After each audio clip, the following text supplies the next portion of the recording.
I've just come out of the main global economy session at the World Economic Forum. It's a traditional session that wraps up the forum, and often it comments on the tone of the whole conference here and tries to put it right somewhat. So last year the whole Davos experience was very positive. Everyone was very bullish about the world, but this last session was a little bit more cautious.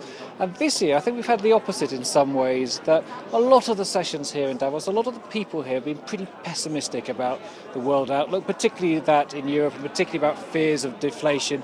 And here, the tone on the stage, the messages were slightly more optimistic. And I'll tell you why. Haruhiko Kuroda, the central bank governor of Japan, I think put it best when he said that there were two big positives now for the world economy this year, which made him more optimistic than lots of other people. One was low oil prices, which I think have been slightly forgotten about, that this is a big stimulus for the world.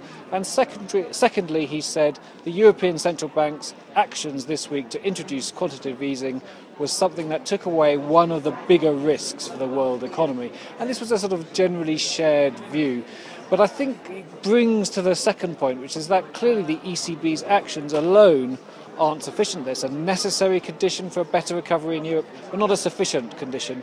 And there, Benoit Cœuré, one of the board members of the European Central Bank on the panel, made it very clear that for Europe to do well, now was the time for structural reform. And I think this is really one of the key themes of Davos, that structural reform, there's never been a better time. We've got very low oil prices, so if you are a country that subsidises oil, time to get rid of those subsidies. And you've got a bit of leeway to do it, so it's a time where there's a natural stimulus to the economy, so you can do the things that are good for long-term growth. Just finally, one other interesting thing in this session was there was a feeling that with central banks diverging, the US at some point quite likely to tighten monetary policy, maybe also the UK this year, that we're going to see a divergence in policy, very loose policy in Europe and Japan, slightly tighter policy in Europe. And there, Mark Carney, the Bank of England governor, made quite a good point that this was going to test the financial system. Could the financial system, which would become more volatile when you have these quite big moves in policy, actually become more volatile in a benign way rather than a malign way, generating another financial crisis? No one's sure of the answer, but this might be the test case.